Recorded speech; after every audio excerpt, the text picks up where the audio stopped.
that are out there of extraterrestrial origin. A large, hairy creature with arms that hang down beside or down on its sides. Only happens. And I told him my name, and when I told him the name, he said he was called Cole. It was not anything from this earth that I'm quite sure of. You're listening to the Strangeology podcast. I'm your host, Jeff Foran, and this is your place to explore the weird, strange, and unexplained. From cryptids and creatures, the paranormal, aliens and UFOs, forbidden knowledge, ancient mysteries, conspiracies, and more.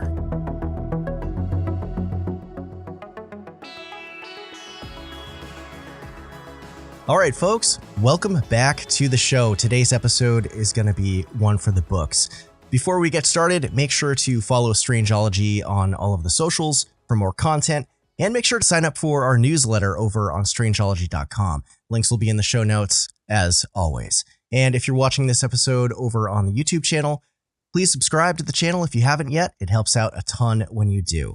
Also, right before we start here, Strangeology is on Substack now. So the podcast feed is there along with more content. So if you're over there, definitely give me a follow as well.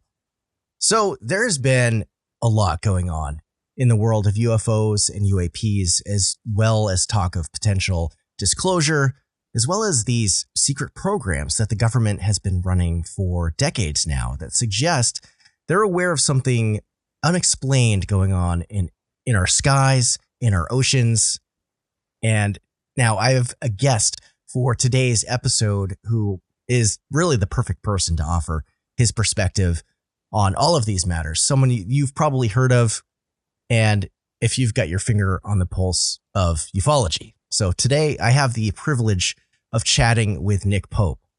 For 21 years, Nick worked for the UK Ministry of Defense, and for much of the early 90s, he was posted to a division where his responsibilities included researching and investigating the UFO phenomenon to assess the defense, national security, and the safety of flight implications. Nick is a regular media commentator on UFOs, the unexplained, and conspiracy theories as well. He's one of the leading contributors to Ancient Aliens and also moderates Ancient Aliens Live, which is the live touring stage show based on the TV series that we all know and love. So really glad to have you on the show today, Nick. I'm curious about your background in the Ministry of Defense. What led to you working for the MOD and eventually assuming the role of investigating UFOs for the UK government? Well, the Ministry of Defense, I used to joke, it was the family firm. My father was in the Ministry of Defense as a very senior government scientist. And I had always, growing up, been intrigued by his work, not least because he said so little about it. So, normally people maybe sort of talk a lot about things that they do. And my father was always very tight-lipped. And it made me think, well, what's going on that he can't share this even with family? And also I was intrigued by the idea of working, not that there's anything wrong with this, but working not for a corporation where you're really working for somebody else's profit margin, but working for my country.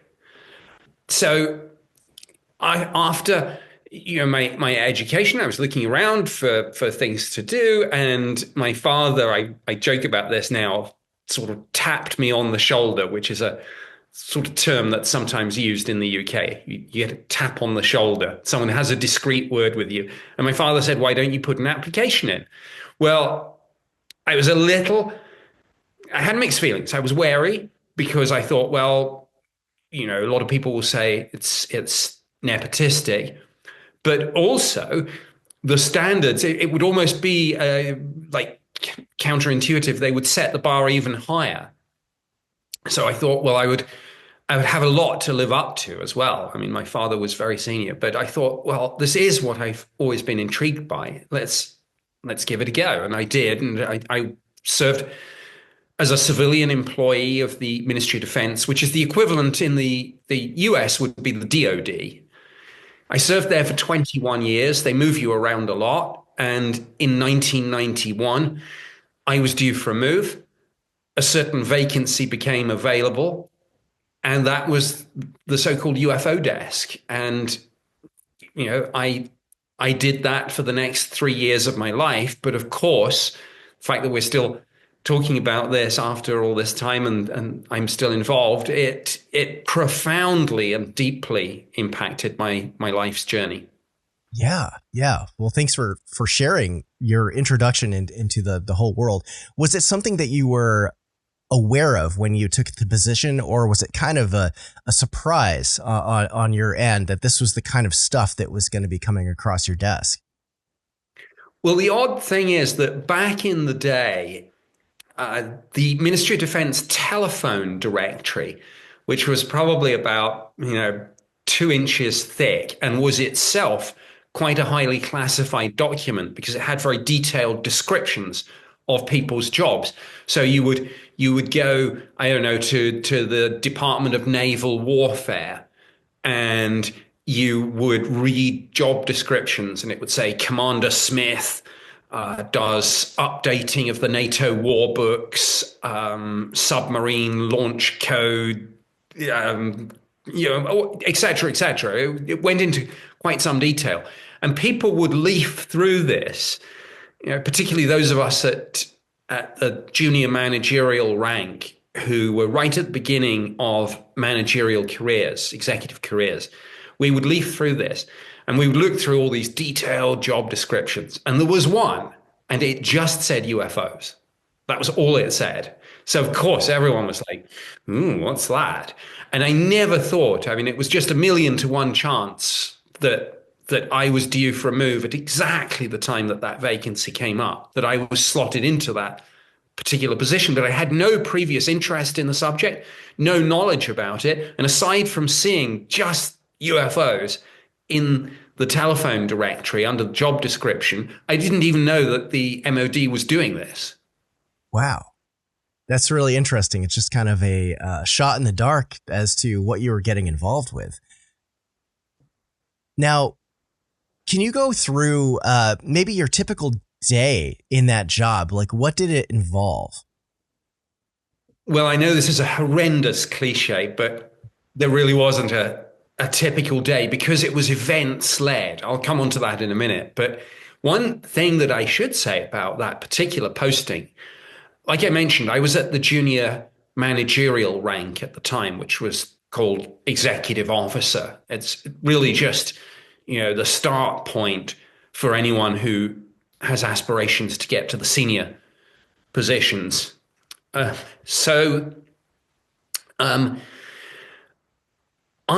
a lot of people at that level, I found myself, because it was such a niche subject, such a deep specialist subject, I found myself very quickly, because there was no one else who could really be that, as what's called the SME, the subject matter expert. So what that meant in practical terms is that even if SecDef got asked about this in the British Parliament and asked, obviously executive staff for a briefing and a draft reply, that would come to me. And that was an extraordinary amount of responsibility for someone at the junior managerial rank to be the SME on any subject. Because normally the SME would sit at a much higher rank and there would be more people doing it. But UFOs, as I say, it was such a niche subject.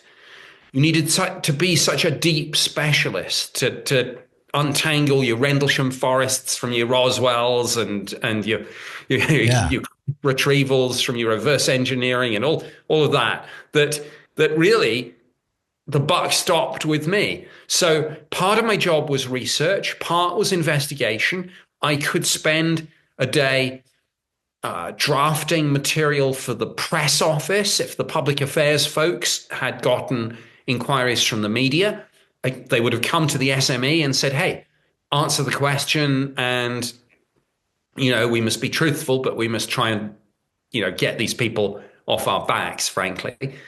So I might be doing that. I might, as I say, be drafting something that SecDef would use in British Parliament, replying to members of Parliament who might have raised questions on this. I might be, obviously I said it's events led. We got 200 or 300 cases each year. I might be, up to my eyes in trying to get to the bottom of a particular case or cases. I might be doing a bit of background research, trying to cement my position as SME. You never stop learning. So we have files on this going back to the 40s. I had to read them all, digest them all. Sometimes, maybe pick up a few threads that were not picked up at the time. I might be doing that. I might be doing something completely, sounds really mundane, but we were a public-facing program like Blue Book. People knew that we existed and what we did. Most of our reports came from the public. So I might be dealing with correspondence from the public, or even a school kid doing a school project on UFOs. And it sounds silly, but you would actually put a little bit more resources into something like that than you might think. Try and help someone. Interesting. Yeah. Yeah. Well, that's great. That's interesting. I mean, just having every day is different. Keeps things interesting. It is. Right? I love, and I always loved events-led jobs where you never knew what was going to happen. And sometimes, of course, you would joke about it. It would be 5 o'clock on a Friday afternoon. You would be just clearing your desk, getting ready to go, and the phone would ring. I mean, not just when I was on the UFO desk, but any number of other things that I did in my MOD career, whether it was financial policy, counterterrorism, personnel, whatever it was, the phone would ring. And you would think, well, you can't leave it because it's like defense of the realm, important stuff. So you pick up the phone, and 3 hours later, you're still sort of immersed in some problem, thinking, I wish I'd left 5 minutes earlier. Somebody else could have picked it up. Right. Well, it's interesting to hear, that, it was kind of like any job, right? 5 o'clock on a Friday afternoon, but then you get sucked into doing more stuff because obviously it was an important job. Now, it was, and I should just say, of course, I'm joking, well, half joking about that. There were always pagers, and they could always call you at home, so you never really completely off duty or out of touch. Right. They'll find you. They'll find you. Yeah, and now with today, they can find you anywhere with a cell phone, of course. Oh yeah. Now, when you were at the UFO desk, how often was it that there were high-level military or government officials that would show up and would be genuinely concerned about UFO reports and the potential to national security threats? And, was there ever a moment where you felt like the truth behind this, at least at that time, was too big to disclose to the public? We weren't actually sitting on what you and I might call a smoking gun. So with hand on heart, I'm saying to you today, we didn't have in the UK, crashed ships, biologics, anything like that. So we were never able to really say in a definitive sense, we know this is extraterrestrial or whatever the explanation is. Some people say time travelers from the future, other dimensions, whatever it might be. We did not have a smoking gun that would have proven beyond reasonable doubt the existence of non-human intelligences. What we did have, and this speaks to your question, is consistently over the years, reports of structured craft in the UK's air defence region, which were clearly capable of speeds, manoeuvres, and accelerations beyond the cutting edge of our aviation technology and of any aviation technologies possessed by the United States, the Soviet Union, soon to be Russia, China, any allies or adversaries. And of course, through partnerships and alliances and through intelligence gathering when it comes to adversaries, we always had a pretty good idea of what the cutting edge of aerospace technology was. And these things that showed up in our airspace, seen by our pilots, tracked on radar, filmed on, well, back in my day, like gun camera footage. Now it would be forward-looking infrared. And occasionally these things, well, I won't go there, but I'll say that obviously former director of national intelligence has said that these things do show up on satellite from time to time. So I will attribute that remark to him. So suffice to say, when you've got something like that, that's why we viewed this as a potential national security threat. And, in the military and in government and in the intelligence community, there's actually an equation that defines threat. Threat equals capability times intent. Well, we knew, as I've just outlined, that the capability was very high value. The intent was completely unknown, X, because, to steal a quote from Lou Elizondo, we didn't know who was behind the wheel.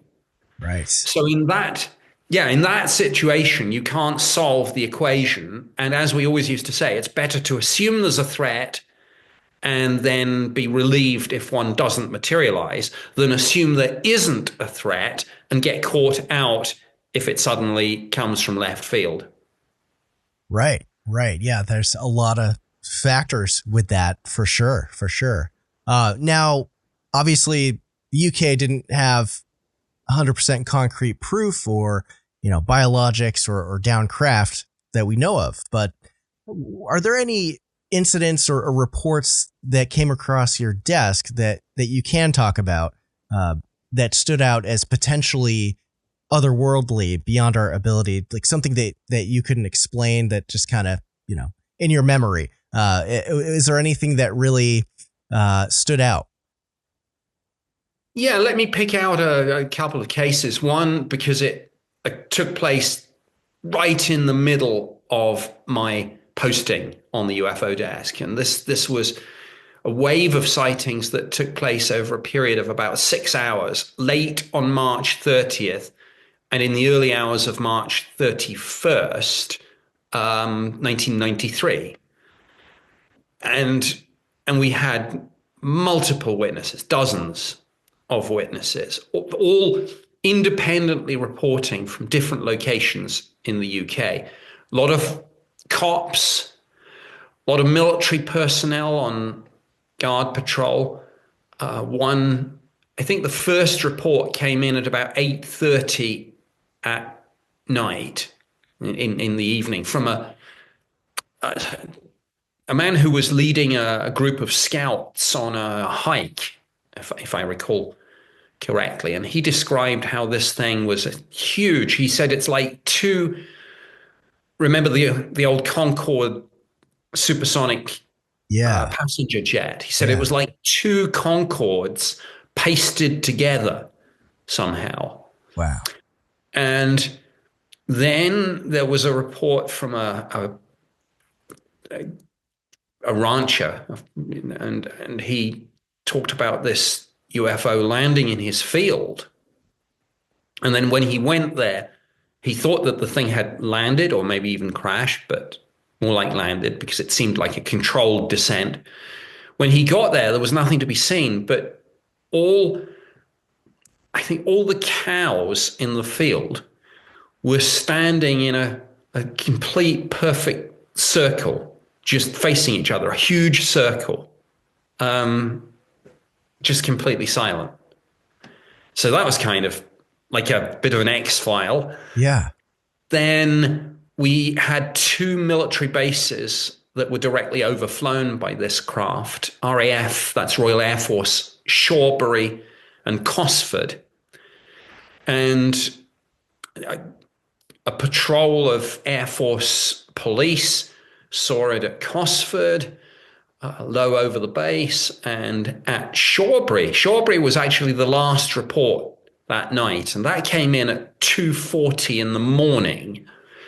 And it came from the meteorological officer, and he described a huge triangular-shaped craft moving very slowly over the base, maybe no more than 30 or 40 miles an hour, low-frequency humming sound that he said was deeply unpleasant. He said he could feel it reverberating through his body as well as hear it. He said rather like getting too close to a bass speaker at a rock concert or something.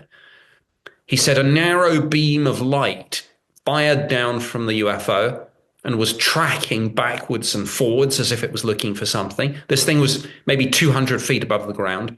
He said midway in size between a C-130 transport aircraft and a Boeing 747.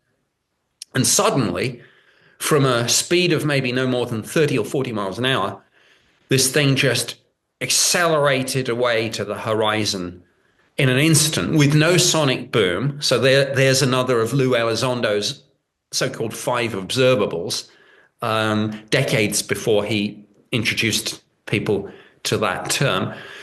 We knew about it, of course, in government, but there you are. And when I spoke to him on the phone, maybe at about 8 o'clock, 8:30, so really just 6 hours later, maybe. I swear his voice was almost still shaking as he was telling me about this. And he finished up by saying, "Nick, I've served 8 years in the Air Force. I work with military jets, fast attack helicopters, the whole range." He said, "Let me tell you, I've never seen or experienced anything like this ever in my life." Wow. So what can you do with a case like that? Obviously we investigated, but we drew a complete blank. And that's the sort of, there are other cases like that over the years, the spectacular ones like that, the crown jewels, so to speak. Right. Yeah. It makes me think of like the Calvine photo from Scotland that was making the rounds a few years ago. You have this, something is up in the sky and, no one can really say what it was or what it wasn't. And there's no way to really discern exactly what it was other than it's an unknown. And sure. And we had, of course, enlarged poster-sized reproduction of one of the 6 photos taken at Kelvin on our office wall for many years. It's subsequently disappeared, of course. And you heard the story, of course, of the retired RAF press officer Craig Lindsay, who has given an image to a number of ufologists in the UK. And, I have not publicly commented on the authenticity of that. And the reason is that every time I do an interview, of course, whether it's, whatever it is, whether it's TV news, documentary, podcast, or live event, doesn't matter. I am still bound by my non-disclosure act. The fact that I've left the MOD is irrelevant. The NDA binds me for life, and I cannot preempt anything that the Ministry of Defense may or may not say on this. So the reason I can talk about UAP is that the MOD has declassified and released a lot of its files on this subject, many of which I wrote. So right. It's fine for me to talk about things that have been declassified. It's fine for me to talk about things that have been unclassified, but I can't anticipate things. And the Ministry of Defense has not commented on Craig Lindsay's Calvin image, so I can't. But the story of Calvin is absolutely true. And the photographs which we looked at the Ministry of Defense, they were also examined by imagery analysis experts in the intelligence community. There was a unit called JARIC, which stood for, let me think, Joint Air Reconnaissance and Intelligence Center. I think it's been retitled now, but but these are the deep specialists in looking at photos and videos and being able to sort of say, is this genuine? Is this not? What does it show? How big is it? What can we tell about the technology? And they said these 6 photos were completely genuine and showed a fairly hefty diamond-shaped craft. Now, there's no getting away from the fact that this sighting was just 2 days after Saddam Hussein crossed the border into Kuwait. So, obviously that raises more than a possibility that with Kelvin, we are looking perhaps at secret prototype aircraft or drones, that sort of thing. I mean, I was taught never to believe in coincidences, but I'd probably better not go too far down that road. Sure. Well, that's very interesting to hear all of that. So obviously the subject of UFOs, UAPs is a very big topic. People often say, how could governments keep something like this, like alien life visiting Earth? How could they keep it a secret? Do you think there's like a compartmentalization going on between governments, whether in the UK or the US or elsewhere in the world? And is it so compartmentalized that even the most high-ranking officials in the government are even aware of the full picture of this phenomenon? Well, I should say, first of all, that governments keep secrets all the time very well. And a lot of, I often hear people say, oh, you can't keep a secret, particularly in the modern era. Absolutely, of course you can. And the media and the public only talk about secrets which have leaked out, but there are plenty that never do. And the protection you give information is in direct proportion to the damage that would be done if it leaked out. But think back, historically, to something like the Manhattan Project, where thousands of people were working on the atomic bomb, and not a whisper of this leaked out. And right. Until, they dropped it on Hiroshima and Nagasaki. And that was something where there were thousands of people actively working on it, special towns being constructed, families being relocated across the United States. And still it didn't leak until basically they disclosed it by using it. Yeah. So there's a really good historical example. And if anyone thinks that can't be done and isn't being done now, and in a situation where the numbers of people would be far less, it's inconceivable to me that people still have this, oh, you can't keep a secret, when governments keep secrets all the time. It's another historical example, but the breaking of the German codes during the Second World War, the Enigma machines. People have this misconception that we broke the codes in about 1941, and people falsely seem to believe that it all came out in 1945 at the end of the war. We've broken your codes. Absolutely not. People were very concerned that would lead to all sorts of issues. But more to the point, those Enigma machines were still being used by a lot of South American countries, and we were reading their mail. And so the fact that those codes had been broken didn't really get made public till the late 60s, early 70s. So there's a secret, a high value secret that was kept for years and years and years. So of course, if there is this smoking gun on UAP, as plenty of people in the know, some of the whistleblowers who they say they are, have testified under oath to Congress, then of course you can keep that secret. And it would just need a few key people here and there. And this isn't unique to UAP. You see, with any highly classified subject, you have this kind of two-tier system Firstly, you have the classifications themselves. And if you put top secret on something, you really limit it. But then you have the need to know principle. And that's this whole idea that you mentioned about compartmentalization, people working in silos.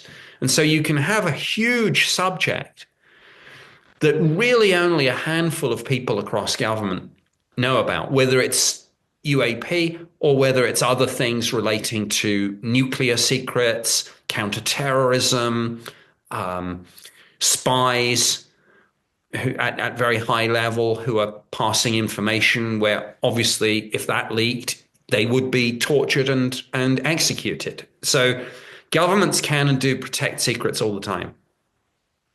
Yeah. That's take that one to the bank, everyone. I mean, that's there you go. Now, do you think there is any kind of coordinated effort between different governments of the world to keep the public in the dark on this, or is everyone kind of doing their own thing?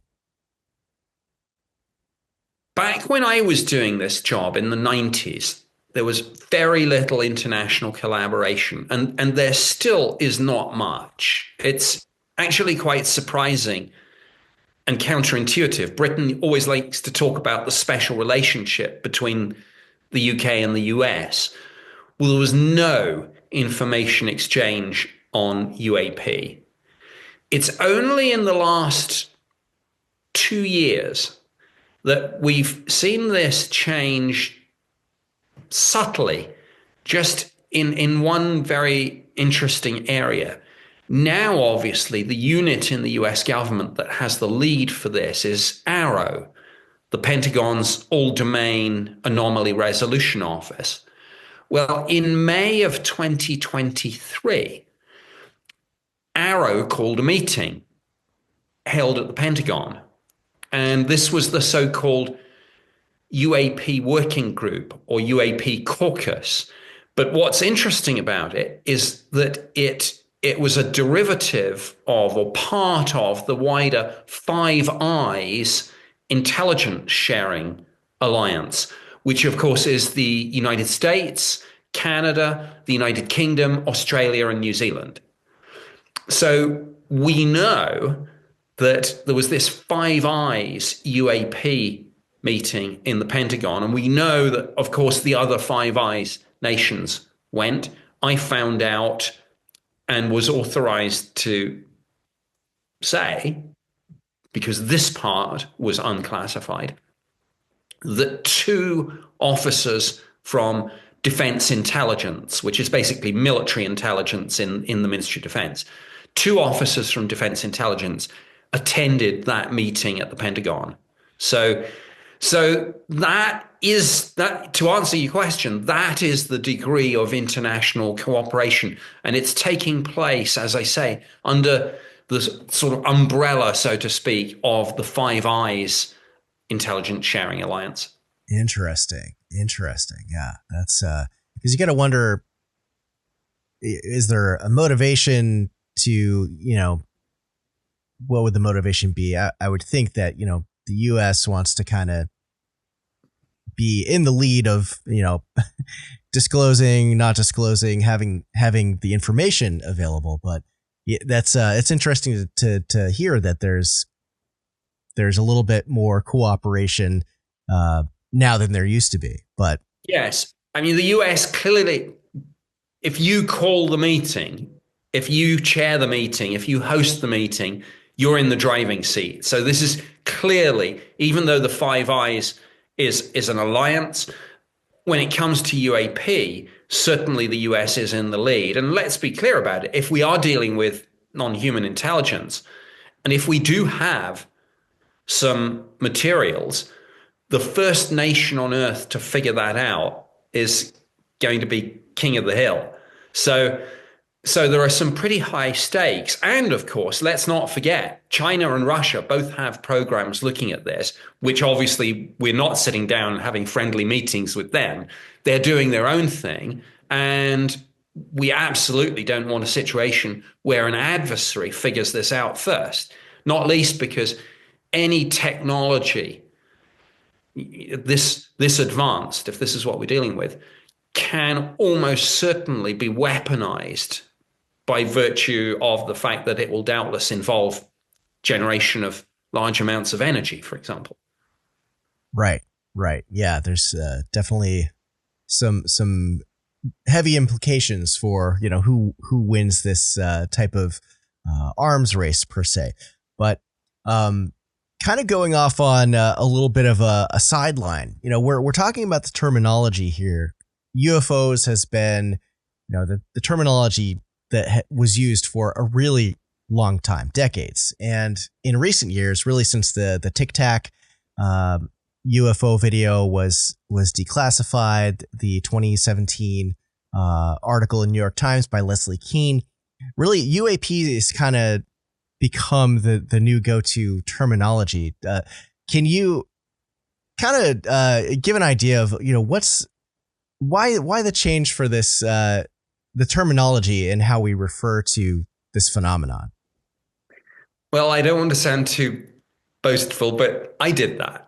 So let me kind of rewind a little. In the early 90s, when I was doing this job at the Ministry of Defense, we recognized that we had a problem. It was fine to use the phrase UFO with the public and the media. But when we wanted senior engagement within the Ministry of Defense, when we were trying to say to people up the chain of command, look, we need this to be seen not as some quirky little kind of mystery, but we need it to be seen for what it is, a potential national security threat. You just could not get people to engage on it because the term UFO had so much pop culture baggage associated with it. Science fiction, conspiracy theory, crazy stories. So we needed to rebrand it and change the conversation. And the way we did that, we did not invent the term UAP, but it had been used as far back as the late 40s by the US government, but it had completely fallen out of use. Well, we resurrected it.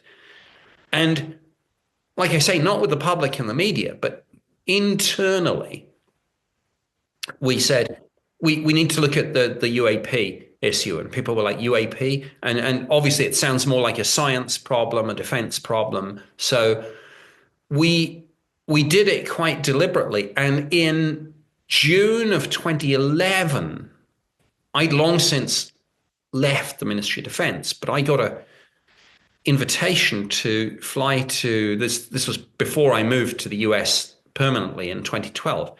I got an invitation to attend a meeting in Washington, D.C. in June of 2011. And I can't name the attendees, but there was a former presidential chief of staff present.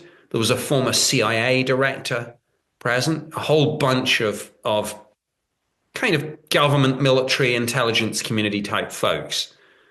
And I briefed them on the British government's program. I told them about the Rendlesham Forest incident, which is Britain's most famous UFO case, before my time, but it still loomed large. I told them about the Cosford incident, which we discussed. I think I told them about Calvin. They already knew about that. Of course, we did talk to the US about these sorts of things. But to my surprise, they were most interested in this flipping of the narrative and rebranding of the topic. And of course, fast forward, as you say in your question, to 2017 and to everything going on now. And it's all UAP, UAP, UAP. And when it first came out, somebody asked one of the Navy spokespeople, hey, what's this UAP thing? And the response was, we borrowed the term from the Brits. So I was instrumental in actually bringing that change to the US. And of course, that change had far-reaching consequences because nobody in Congress, because of the stigma that attaches itself to the term UFO, nobody in Congress was going to touch UFO, but they're quite happy to touch UAP. and that's where we are. So it's a very interesting part of the story, and a part where I can sort of claim direct personal involvement in having helped move this forward. Yeah, that's very interesting to kind of hear the history of that term and how it's shifted now to being a term that makes it be taken more seriously by those in charge. And obviously, we have people in the U.S. government now that are taking on this kind of thing, like Anna Paulina Luna. Now, in talking about this phenomena, that we seem to have, you mentioned that the term UFO was kind of a fringe concept. No one wanted to touch it. There was too much stigma attached to it.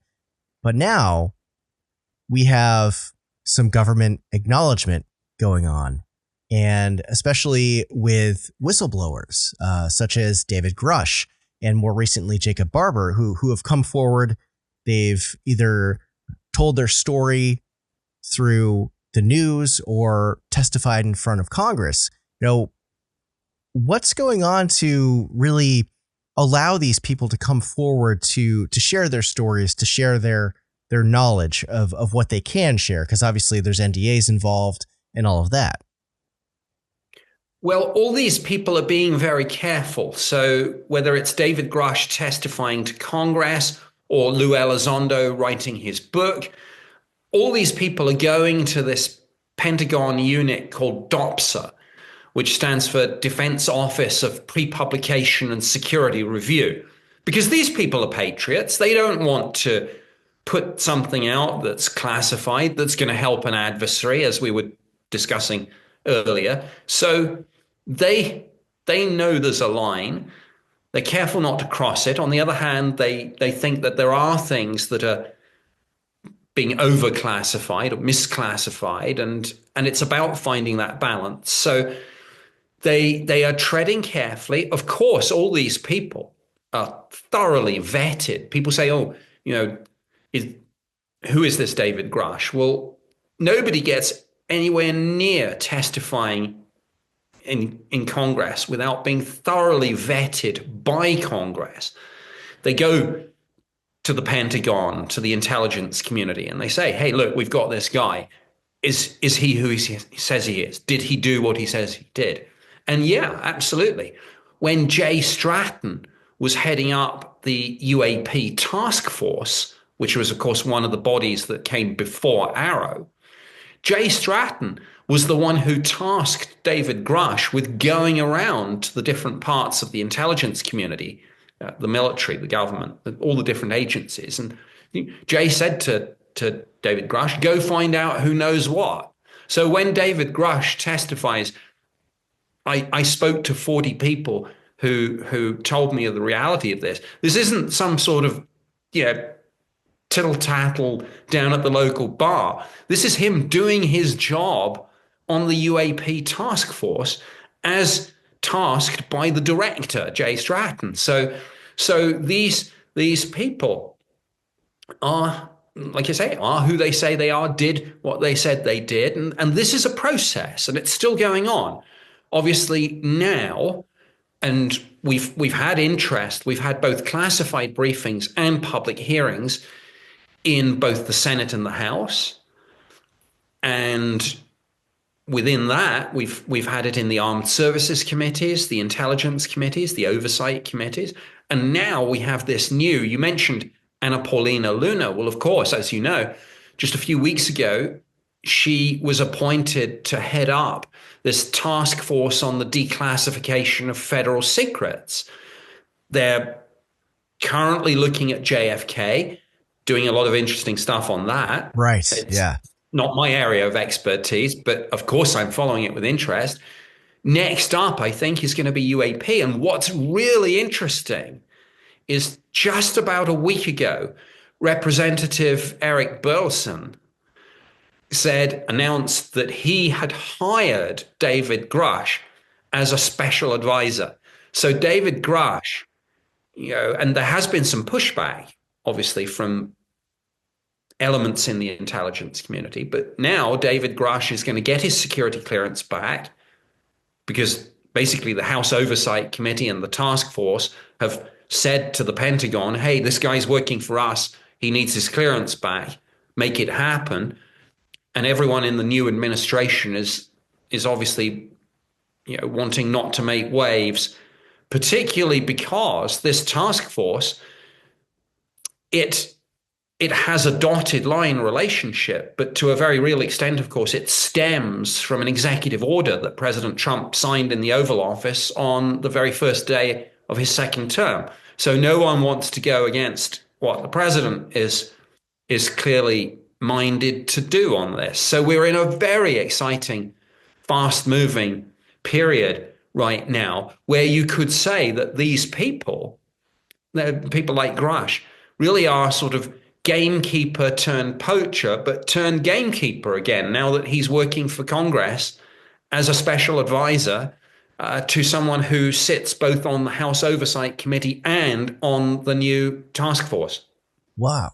Well, that's very interesting to hear about David Grush. I hadn't heard much about, anything really since his testimony in front of Congress. And I know there was talk where he was kind of being a little bit harassed by some people on the edges. But that's really good to hear that he is getting his clearance back and is going to be in an advisor position for all of this. This is that's really some very interesting news for sure. Now, another question that I've got, and this is something that I always hear people asking, with this alleged crash retrieval program that David Grush has talked about and others as well. I know a lot of people ask this all the time. If there is an extraterrestrial civilization that's advanced enough to traverse light years across space, what's up with them crash landing on Earth? Do you have any ideas or perspectives about this? Sure. I mean, people say, and I hear it as a sort of skeptical soundbite sometimes, why would UFOs crash? Well, right. Why wouldn't they? Our aviation technology has advanced unbelievably since the Wright Flyer first flew. And you could say there were aircraft crashes in the early days of flight, but there are still crashes, even though we now have things like stealth fighters and stealth bombers, but there are still crashes. So advancing technology does not somehow magically make you invulnerable to something going wrong, whether it's pilot error, human error, a catastrophic lightning strike, a collision, whatever it might be, just deliberate sabotage. So there's probably no point in time or in engineering terms where technology suddenly magically becomes invulnerable and nothing will ever go wrong. Right. Yeah. That's a fair point. For sure. However advanced you are. Yeah. Yeah. You never know. Something could go wrong, especially after. The more complex something is, in one sense, the more things there are that could go wrong. Right. Yeah, that's a really good point. Now, there's this idea of disclosure, obviously, that we've been drip fed pieces of the truth over many years. And now we have whistleblowers coming out, but it's not like a full disclosure. Aliens aren't landing on the White House lawn. I mean, how long do you think this kind of, if it's happening, which it seems like it is, this slow leak of information, how long has this been going on? Well, you could say that obviously there have been UFO sightings since almost the dawn of time, and people have always seen strange things in the skies, and people have always told stories about entities coming down from the heavens with smoke and fire, imparting knowledge and wisdom to our ancestors. That's ancient astronaut theory, of course. The modern UFO era, you could say, started. I suppose most people would probably settle on 1947 with Kenneth Arnold's flying saucers, and then Roswell 2 or 3 weeks later.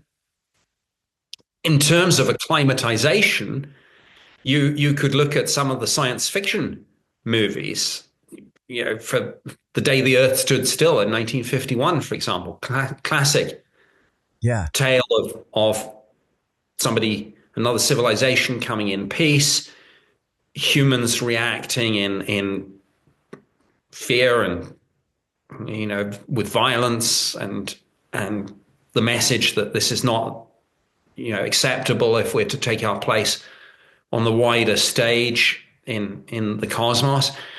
And so I don't know. I'm not sure. I don't know whether there's an acclimatization program as a formal thing or not.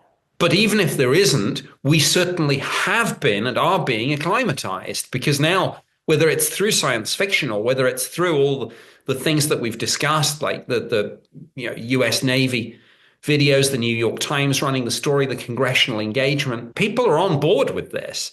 I don't think, and Colonel John Alexander, who has looked at this in the past, pointed out, he said, you don't scare people, shock people by telling them something they already believe. And I think if you, particularly with the younger generation of people say, oh, why don't young people come to UFO conferences? Because to them, aliens, fine, that's so what? Yeah, right. And so it just needs, but you're right, we still don't have formal disclosure, which would be, my fellow Americans, people of the world, we're not alone. President in the Oval Office one evening on live TV. But of course, the unknown factor in all this is the NHI itself, or themselves, because they clearly hold the whip hand here. And so maybe it's not our call. Yeah, that's something to ponder for sure, with an advanced race of beings who, are able to traverse the universe, where we are still very much a fledgling civilization on the Kardashev scale.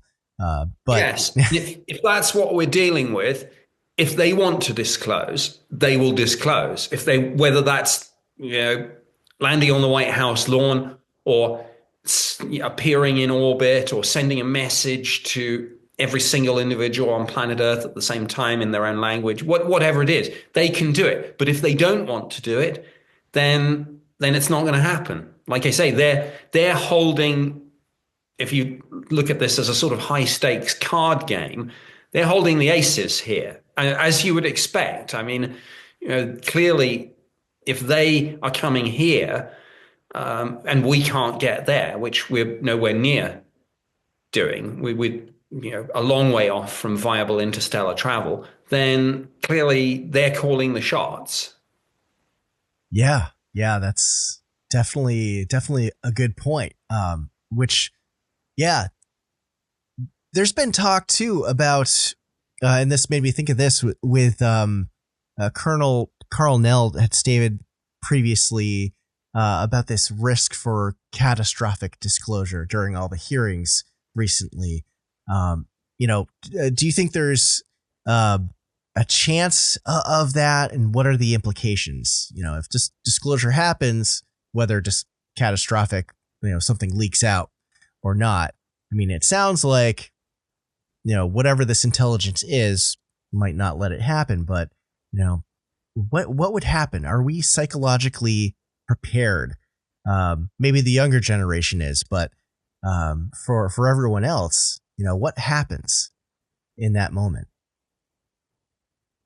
Well, on definitions, and definitions vary, but I think broadly speaking, you could say that controlled disclosure would be the gradual acclimatization of people to the reality of this, the gradual drip feeding of information, and then at some stage, the icing on the cake. Like I say, my fellow Americans, people of the world, we're not alone.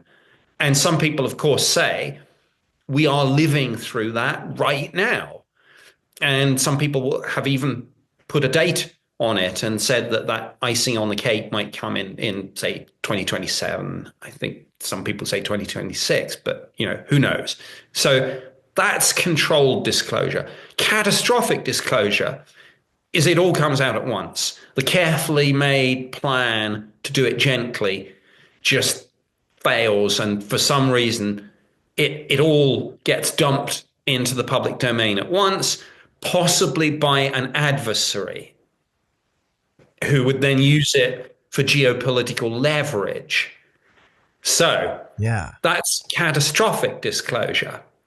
Now, as to what the implications of both would be, they would both be profound. I mean, every aspect of our lives, both individually and collectively, would change. Politics, religion, science, technology, the economy, philosophy, arts and entertainment.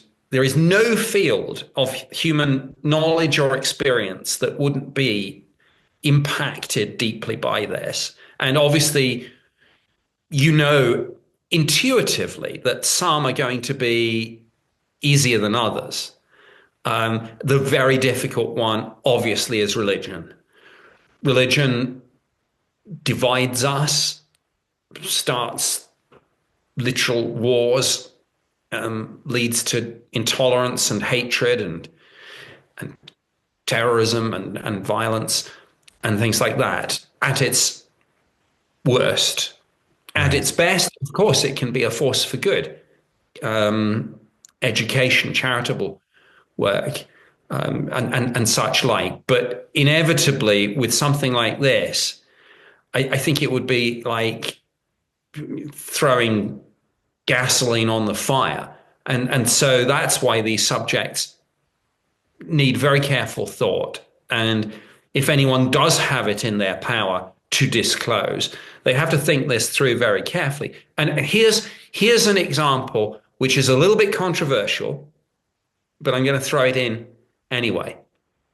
If anyone is considering, and I'm talking about people in government, let's talk about the gatekeepers. If they're working through this controlled disclosure plan, but they're nervous about things like religion, panic in the streets, those sorts of things, divided country. If they announced it, if the president announced it right now, half the people would probably not believe it and say that it was fake news. But anyone working through this as a gatekeeper will be saying, do we have in recent years anything that could serve as a sort of template for how this might go down? Did anything else come suddenly and unexpectedly from left field and upend our lives? And if it did, how did we cope with it? And the answer, of course, is yes, we do have an example, and it's COVID. Right. And as to the answer to the question, how did we all cope with it? Not very well. We lost our collective minds over it. And so I absolutely can see and agree that anyone saying, let's just dump it into the public domain and see what happens, with COVID in mind, and with the hysterical reactions that we saw, with the unprecedented government overreach. I mean, if you had in 2019 predicted, some of the things that were going to unfold in 2020 and 21, people wouldn't have believed you.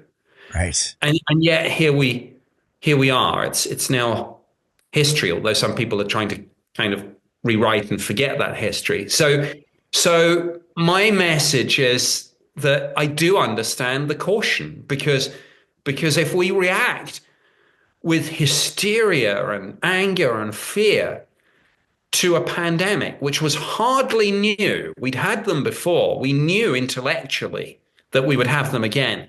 There are government contingency plans for them. If we reacted like that for an infectious disease, how on earth are we going to react if we get disclosure of an NHI, particularly if it comes with a dark side, as it well might? Because if disclosure was easy, we'd have done it by now.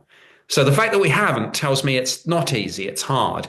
And that leads to the question, why would it be hard? Because I suggest there is something about it that's a little bit dark side, a secret too terrible to be told. Yeah, that's something to think about.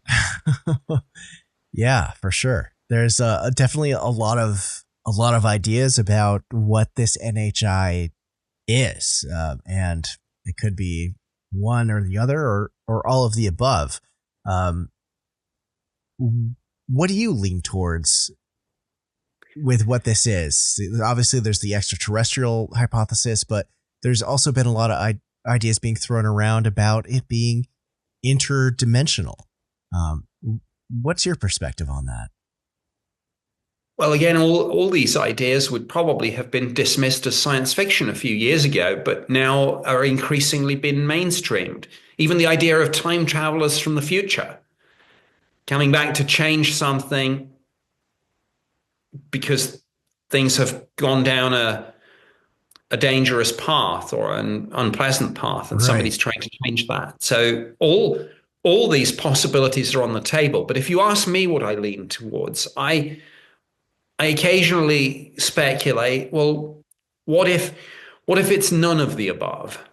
What if it's something completely different? We use words like alien, not really realizing the full implications of what we're saying. But I'm talking about, what if the phenomenon, is something so fundamentally different or so fundamentally above and beyond us that it would be like comparing us to microbes, for example. And in those situations, we would have neither the words to describe these things, nor the brain power, the imagination to even conceive of the reality of what we're dealing with.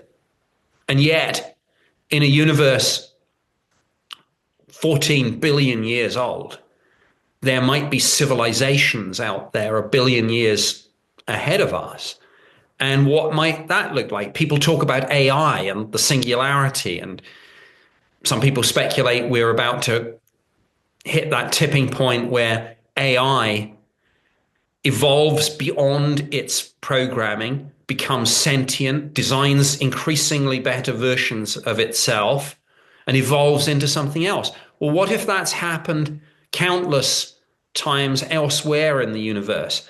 Biological civilizations arise, they develop machines and computers and AI, and their singularities were a billion years ago.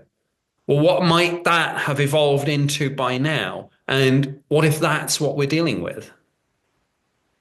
Yeah. That's definitely a possibility. I mean, there's so many things that could be going on, but that's definitely, there's some huge implications for that, especially with our own development of artificial intelligence and the potential risks versus benefits of what happens to our civilization when AI gets to that point. It's very interesting to think about, for sure.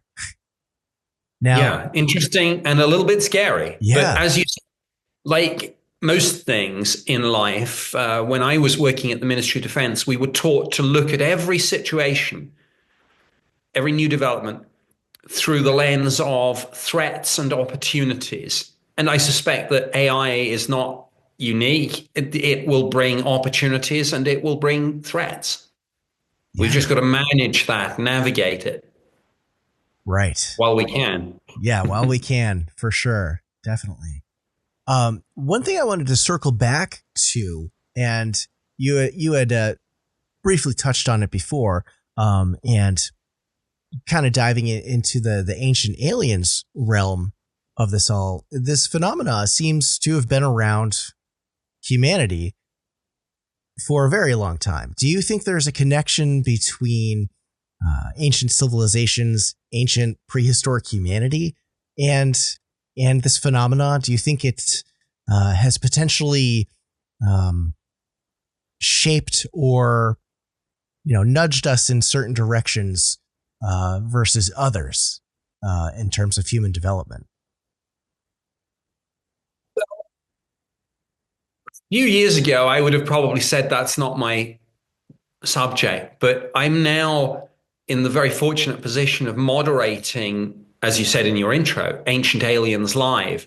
And we've done about 80 shows over the last 3 years all around the United States. And of course, going on tour, bringing that live stage show to people means that I'm on the road with Giorgio Tsoukalos, William Henry, and depending on who's on the tour at the time, but we've had David Childress, we've had Travis Taylor, we now have Jason Martell. And of course, these people, particularly Giorgio, William, David, and Jason, are very much sort of ancient astronaut theorists and immersed in that. And I must say, they've made me look at this with fresh eyes. And I think I remember when I was a kid, we were told, oh, the oldest civilizations on Earth are like the Babylonians, the Sumerians. Civilization goes back about 5,000 years, but after that, that's it. There's nothing else.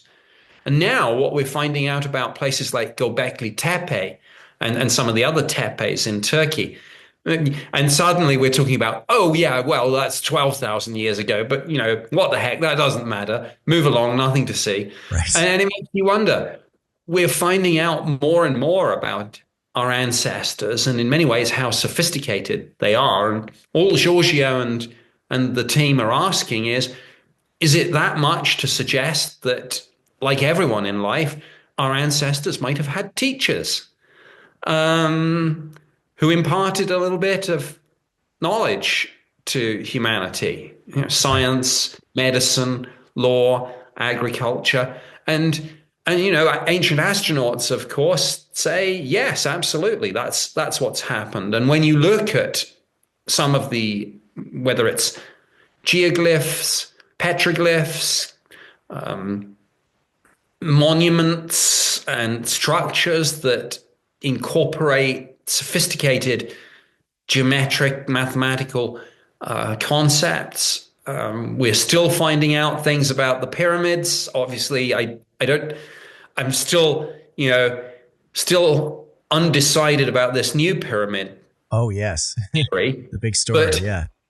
But there's no getting away from the fact that we've all seen these videos of scientists, archaeologists sending little miniature robots up some of the shafts and finding doors. It wouldn't surprise me if there are more hidden chambers in the pyramids, for example. So yeah, I think there's no smoke without fire, and these things are worth our time.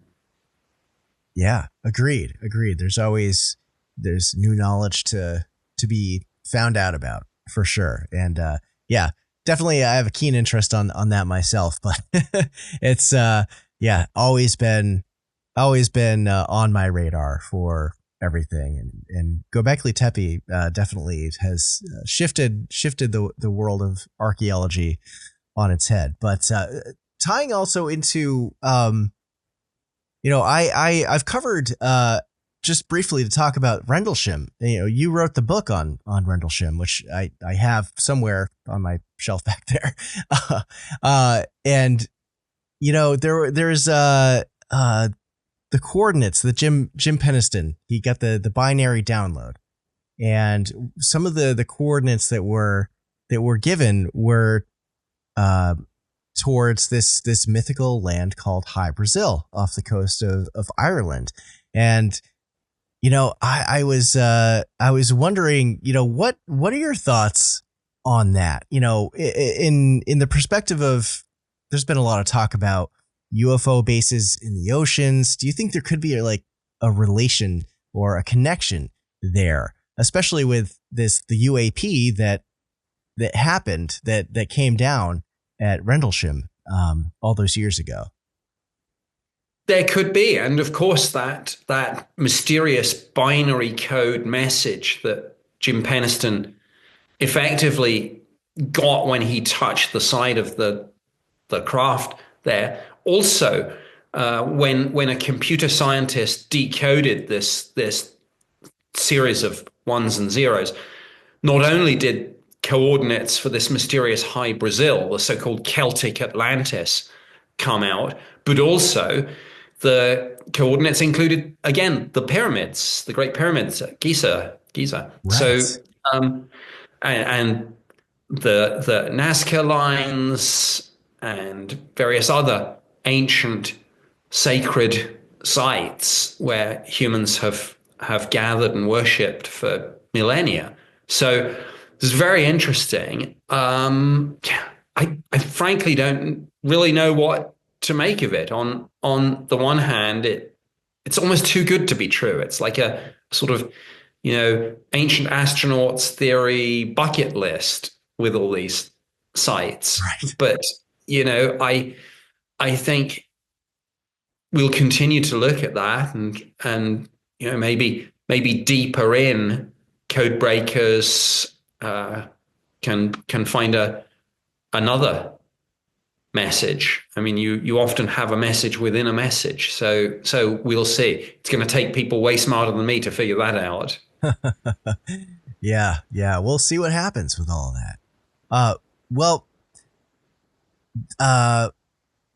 We're just about, I guess we're beyond the top of the hour now. I've been so immersed in this conversation, Nick. This has been great. I wanted to give you a second to promote any upcoming events that you have coming and all that to my audience. You've got Ancient Aliens, there's Contact in the Desert, all that. So if you want to lay some stuff out for people to check you out, that'd be great. Sure. Well, I have a couple of films out at the moment. One called Alien Awakening just dropped. I have another one that's going to be called Aliens from the Abyss, The Dark Side of Disclosure, or maybe Aliens from the Abyss, The Dark Side of the UFO Phenomenon. I'm not quite sure which title we're going with. The Ancient Aliens Live tour continues. I've got some three more dates in April, one in May. We're adding ones for the fall. So if anyone wants to come and see us and meet us after the show, ancientalienslive.tour.com for that. And then, as you say, Contact in the Desert, which is always a huge gathering of like-minded folks. I mean, dozens of internationally recognized speakers, people like George Noory, George Knapp, Richard Dolan. It's a sort of who's who of the UFO UAP world, and I will be there. I'm going to be doing a lecture, a workshop, a couple of panels, but of course, the great thing about Contact in the Desert is it's just such a sort of beautiful location, very nice hotel in Palm Springs. Everyone just mingles freely, and most evenings, once the formal commitments have finished, you can find a lot of the speakers just hanging out at the bar and shooting the breeze with whoever wants to come by, and so it's a great opportunity to meet and mingle, whether it's between the speakers, the attendees, or whoever. And that's going to be, I think it's May 29th to June 2nd. So contactinthedesert.com for that. All sorts of fun things happening there. So that's definitely something to look forward to. Yeah, absolutely. And for listeners out there, I'll be there as well. So maybe we'll cross paths, Nick. I'm sure I'll see you there. Were there any other website or any other books you wanted to shout out real quick? Sure. I'll just say my website is nickpope.net, and the social media platform that I use for most things day to day, I'm most regularly posting on with all my news and updates, is X, formerly known as Twitter, where my handle is @NickPopeMOD. Great. Well, Nick, thank you so much for coming on the show today. Really glad to have you. We'll have to do this again sometime when there's some other very interesting updates in the world of UFOs and UAPs. Sure thing. And if I don't see you before, I'll see you at Contact in the Desert. Yes, you will. All right, great. Thank you so much. Okay, all the best. Yeah, you too.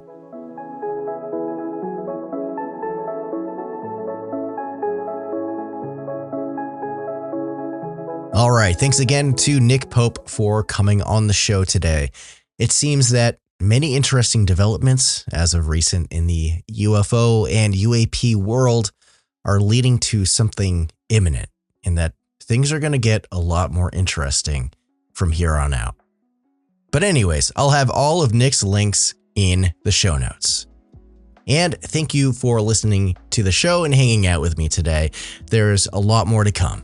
Make sure to mark your calendars for Contact in the Desert, happening in Indian Wells, California from May 29th through June 2nd. I am going to be there hanging out, and I'm also going to be hosting a live podcast episode there, which is going to be a wild time. Who I'm interviewing is still TBA, but I promise it'll be out of this world.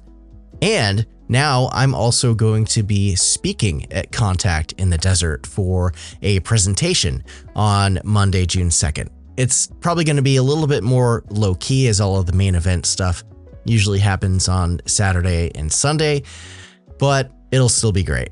It's actually the first time I'm going to be speaking in front of an audience at an event, and who knows, maybe I'll start doing more of that at future events as well. But if you're looking to go to Contact in the Desert, make sure to get tickets now before it sells out, and lodging as well. I'll make sure to have some links in the show notes for that.